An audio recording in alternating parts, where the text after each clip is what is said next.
انہیں قصۂ غم جو لکھنے کو بیٹھے تو دیکھے قلم کی روانی میں آنسو، یہ انمول تارے۔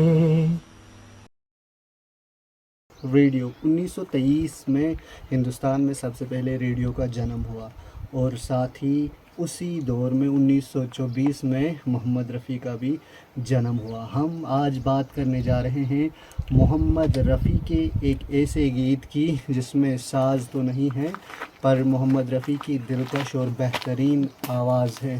اس کو ہم ریویو کریں گے اور ساتھ ہی ریڈیو کا وہ دور دیکھیں گے، اور ساتھ میں محمد رفیع کا بھی وہ دور دیکھیں گے۔ ہم اس دور کو جئیں گے کیونکہ ہم اس دور میں آج آ کھڑا ہوئے ہیں۔ تو چلیے ایک ایسے گیت کا ریویو کرتے ہیں جو بغیر ساز کے ہیں اور اس میں آواز ہے۔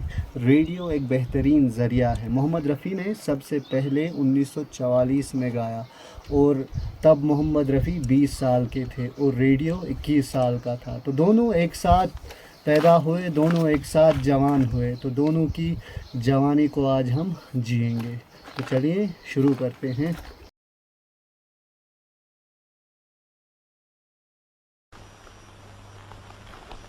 انہیں قصۂ غم جو لکھنے کو بیٹھے تو دیکھے قلم کی روانی میں آنسو، یہ انمول تارے، یہ الفت شہروں میں تو بارودوں کا موسم ہے، گاؤں چلو امرودوں کا موسم ہے۔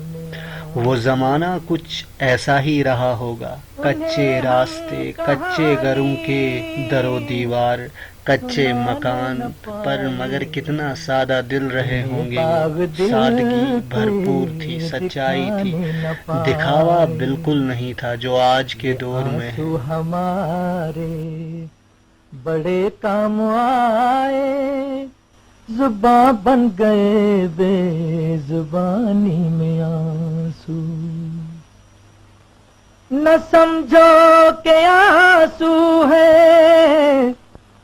غم کی کہانی، یہ آنسو ہے الفت کی پہلی نشانی، مقدر کے کاتب کا کتنا کرم ہے کہ لکھے ہے میری کہانی میں آنسو، انہیں قصہ غم جو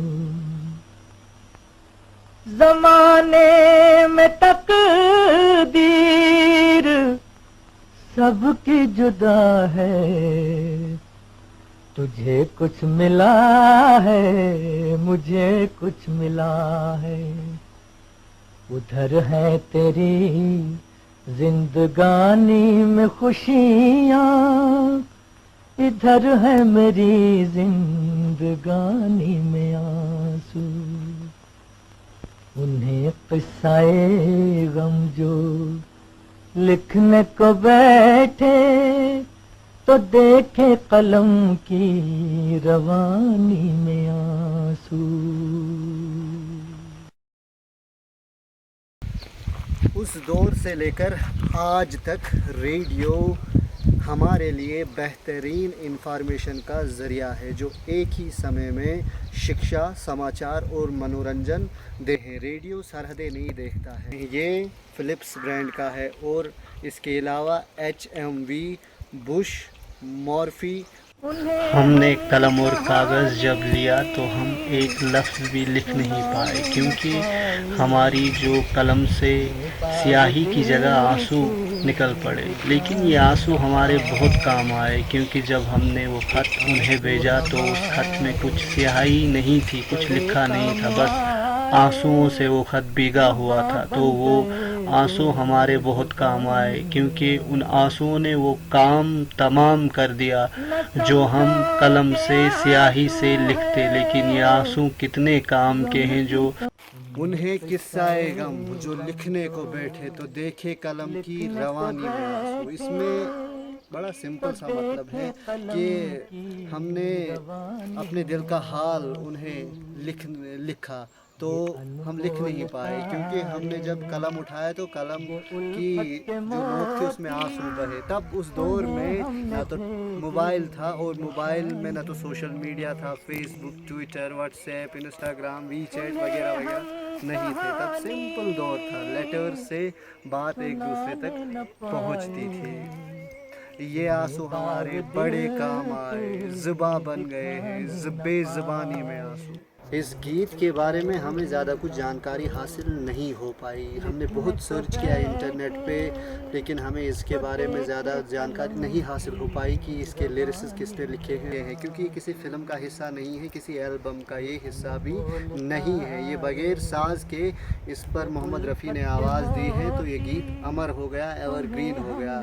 اس گیت سے لگتا ہے کہ یہ کم از کم 1960 سے 70 کے بیچ میں گایا ہوگا۔